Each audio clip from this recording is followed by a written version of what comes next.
नमस्कार, मैं रिजु रॉय और आप देख रहे हैं टीएनपी इंडिया, हर खबर भरोसे के साथ। पुलिस ने हाल ही में 18 बांग्लादेशी नागरिकों की गिरफ्तारी के बाद दावा किया है कि बांग्लादेशी नागरिकों को भारतीय दस्तावेज मुहैया कराने वाला एक बड़ा भारतीय नेटवर्क सामने आ चुका है, जो भविष्य में कानून व्यवस्था के लिए एक गंभीर समस्या बन सकता है। इस मामले में पुलिस की टीमें बांग्लादेशी नागरिकों के भारतीय नेटवर्क्स का पर्दाफाश करने के लिए बांग्लादेश सीमा से लेकर दिल्ली एनसीआर तक के विभिन्न राज्यों में छापेमारी कर रही है। इस मामले की जड़ में भारतीय और बांग्लादेशी नागरिकों का मिला जुला एक जाल है, जिसमें भारतीय एजेंट भी सक्रिय रूप से शामिल है। दरअसल पुलिस की जांच में ये बात सामने आई है कि बांग्लादेशी नागरिक भारतीय दस्तावेज हासिल कर विभिन्न प्रकार के कामकाजी क्षेत्र में सक्रिय हैं, जैसे अस्पतालों में काम करना, कैब ड्राइविंग करना और अन्य तरह के रोजगार में शामिल होना। इस कड़ी में एक बांग्लादेशी नागरिक के बारे में ये भी जानकारी मिली है कि उसने भारतीय पासपोर्ट पर 22 बार से ज्यादा विदेश यात्रा की थी। इन बांग्लादेशी नागरिकों का मुख्य उद्देश्य भारतीय दस्तावेजों के माध्यम से रोजगार प्राप्त करना और फिर अपने परिजनों तक पैसे भेजने के लिए विदेशी करेंसी एजेंट का सहारा लेना था। एएटीएस यानी साउथ डिस्ट्रिक्ट के एंटी ऑटो थेफ्ट स्क्वाड के इंस्पेक्टर उमेश यादव और लोधी कॉलोनी पुलिस की टीम ने इस बांग्लादेशी नेटवर्क का पर्दाफाश किया और बताया कि नागरिकों को भारतीय संरक्षण हासिल था। इसके अलावा उनके द्वारा कमाए गए रुपए को बांग्लादेश भेजने के लिए न केवल विदेशी करेंसी एजेंट काम कर रहे थे, बल्कि निजामुद्दीन दरगाह का एक कर्मचारी भी इस काम में शामिल था। इस बात को ध्यान में रखते हुए पुलिस ने अपनी जांच को और आगे बढ़ाया और दिल्ली एनसीआर में पकड़े गए बांग्लादेशी नागरिकों के नेटवर्क को भी जांच में शामिल किया। अगर ये जानने की कोशिश करें कि इसका पता कैसे चला, तो मैं आपको बता दूं कि डीसीपी अंकित चौहान ने बताया है कि पुलिस ने सबसे पहले जुएल इस्लाम नामक एक बांग्लादेशी नागरिक को गिरफ्तार किया, जिसके पास भारतीय आधार कार्ड था।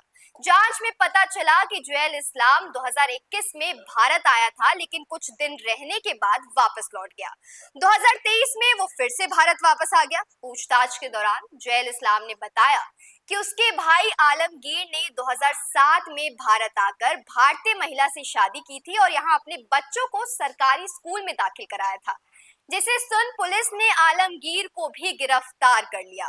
इसके बाद पुलिस ने अन्य आरोपियों को भी गिरफ्तार किया, जिनमें क्लीनर का काम करने वाला मोहम्मद लतीफ खान, डिफेंस कॉलोनी स्थित अस्पताल में काम करने वाले रबीउल और कोटला मुबारकपुर में कबाड़ी का काम करने वाला मोहम्मद मिजानपुर रहमान भी शामिल था।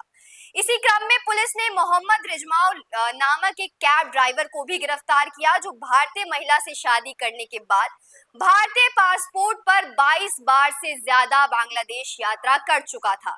पुलिस ने कमरुजमा नामक बांग्लादेशी नागरिक को भी पकड़ा, जो जोमेटो में डिलीवरी बॉय के रूप में काम करता था। अब अगर बात करें कि भारतीय मॉड्यूल का खुलासा कैसे किया गया, तो डीसीपी अंकित चौहान ने इसे लेकर ये बताया है कि बांग्लादेशी नागरिकों को शरण देने, उनके पहचान संबंधी फर्जी दस्तावेजें तैयार करने और हवाला के जरिए रुपए बांग्लादेश भेजने के आरोप में 18 भारतीय नागरिकों को गिरफ्तार कर लिया गया है। इस भारतीय मॉड्यूल में कई लोग शामिल थे, जो बांग्लादेशी नागरिकों को भारतीय पहचान दिलाने में मदद करते थे।